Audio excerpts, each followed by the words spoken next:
जरा सोचिए, अगर कल सुबह हम सब इंसान अचानक गायब हो जाएं, तो क्या होगा? ये ख्याल ही कितना अजीब है ना? पर चलिए, आज इसी कल्पना की दुनिया में झांक कर देखते हैं कि हमारी गैर मौजूदगी में ये दुनिया आखिर दिखेगी कैसी। तो फिर चलिए सीधे उस दुनिया में उतरते हैं। वो पहला दिन, वो पहले 24 घंटे कैसे होंगे? सोचिए, हमारी बनाई हर मशीन, हर सिस्टम चल रहा है, लेकिन उसे चलाने वाला कोई नहीं है। तब क्या होगा? ये सोचना भी डरावना लगता है। लेकिन क्या हो अगर इंसानियत का खात्मा कोई कोरी कल्पना ना हो? अगर जो आज हमें नामुमकिन लग रहा है वो असल में होकर ही रहे? शायद ये सिर्फ एक कहानी नहीं, बल्कि एक ऐसा भविष्य है जिसका अंदाजा लगाया जा सकता है। तो सवाल ये है कि आखिर ऐसा होगा कैसे? कौन से ऐसे रास्ते हैं जो हमें एक इंसानों के बिना वाली दुनिया की तरफ ले जा सकते हैं? यही है हमारा अंतिम पूर्वानुमान। अगर हम देखें तो मोटे तौर पर 4 रास्ते सामने आते हैं। पहला तो है बायोलॉजिकल, मतलब कोई ऐसा सुपर वायरस या महामारी जो पूरे की पूरी आबादी का सफाया कर दे। दूसरा इकोलॉजिकल, यानी जलवायु परिवर्तन से होने वाली तबाही की एक ऐसी चेन रिएक्शन जो सब खत्म कर दे। तीसरा रास्ता वो है जो हमने खुद बनाया है, हमारा आत्मविनाश, न्यूक्लियर हथियार हो या फिर कोई बागी एआई। और आखिर में प्रजनन से जुड़ा संकट, जहां हम बच्चे पैदा करने की काबिलियत ही खो दें। तो चलिए मान लेते हैं कि इनमें से किसी एक रास्ते से हम इंसान गायब हो गए। तो अब शुरू होती है कहानी इस धरती की, हमारे बिना। देखते हैं कि ये ग्रह अपना पुराना रूप वापस कैसे पाता है। जरा इन 2 दुनियाओं की तस्वीर अपने मन में बनाइए। एक तरफ हमारी आज की दुनिया, गगनचुंबी इमारतें, पक्की सड़कें, अरबों लोगों का शोरगुल। और दूसरी तरफ वो दुनिया जहां ये इमारतें अब बस मलबे का ढेर हैं, जहां सड़कों पर हरियाली ने कब्जा कर लिया है और जहां उस शोर की जगह अब एक गहरा कुदरती सन्नाटा है। और यकीन मानिए, प्रकृति को अपना राज वापस लेने में ज्यादा वक्त नहीं लगेगा। हमारी आसमान छूती इमारतें देखते ही देखते धूल और लोहे के कंकालों में तब्दील हो जाएंगी। सड़कों का नामो निशान जड़ों और मिट्टी की चादर के नीचे गुम हो जाएगा। और हमारे खामोश शहरों की सड़कों पर अब जंगली जानवरों का राज होगा। हमारे दखल के बिना पूरी की पूरी प्रकृति एक नई जिंदगी शुरू करेगी। तो लाखों साल बाद क्या बचेगा हमारा? हमारी सबसे बड़ी निशानी क्या होगी? हमारे शानदार शहर, हमारी कला? नहीं, वो सब नहीं। चट्टानों के बीच दबी प्लास्टिक के फॉसिल्स और रेडियोएक्टिव कचरे की बस एक पतली सी परत। बस यही होगा हमारा इकलौता निशान। ठीक है, हमारा बनाया सब कुछ तो वक्त के साथ मिट्टी में मिल जाएगा, ये तो समझ आता है। लेकिन हमारे विचारों का क्या? हमारी कहानियों, हमारी संस्कृति, हमारी यादों का क्या होगा?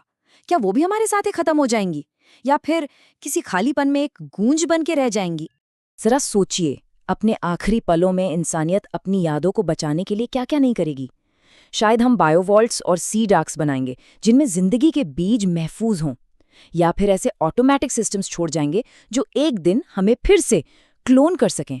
और हो सकता है अंतरिक्ष में घूमते हुए सैटेलाइट्स हों, हमारी मेमोरी रिंग्स, जो हमारे सारे ज्ञान को सहेज कर एक खामोश धरती के चक्कर काटते रहें। ये ख्याल ही कितना अजीब और अकेला है ना? सोचिए, एआई लाइब्रेरियन है जो खाली पड़ी लाइब्रेरीज की देखभाल कर रहे हैं, पूरी ईमानदारी से। हमारे भेजे आखिरी सिग्नल, रेडियो मैसेजेस, वो अब भी सितारों की तरफ अपना अनंत सफ़र तय कर रहे हैं। और हमारी कला, हमारा संगीत, हमारी कविता, सब कुछ मौजूद तो है, पर एक ऐसी दुनिया में जहां उसे महसूस करने वाला, उसे सुनने वाला कोई नहीं बचा।